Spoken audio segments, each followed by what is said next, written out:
en effet, on s'est un peu ennuyé dans ce match entre le FC Nantes et l'AS Monaco. Il faut dire que chaque équipe a eu un petit peu sa mi-temps. La première mi-temps, et en l'occurrence surtout le premier quart d'heure, a été pour les Monégasques, avec plusieurs occasions, notamment pour Sofiane Diop. On a senti des Nantais en difficulté, notamment dans la relance au niveau défensif. Et puis les Nantais ont repris le jeu à leur compte en deuxième mi-temps, sur le premier quart d'heure, jusqu'à l'heure de jeu en tout cas, jusqu'à diminuer un petit peu le rythme. Et chaque équipe au final aura eu son moment, aura eu son quart d'heure.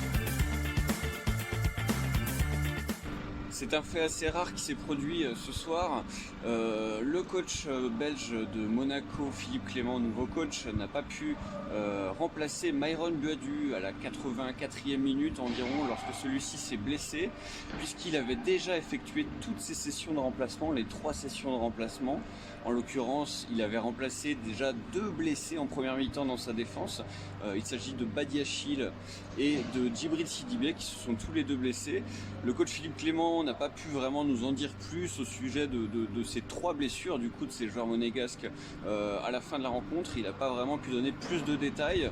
En tout cas, il a dû composer avec tous ces changements et ces différentes blessures au fil du match. Oui, match mitigé pour cette première de Philippe Clément à la tête de l'AS Monaco. 0-0 assez triste au final face au FC Nantes, malgré un premier quart d'heure assez intéressant des Monégasques. L'entraîneur a tout de même fait quelques choix avec les absences de nombreux joueurs. Il a placé notamment Caio Henrique en numéro 10, qui était un choix plutôt fort et plutôt étonnant. Il en avait longuement discuté avec le joueur, comme il a pu nous l'expliquer à la fin du match.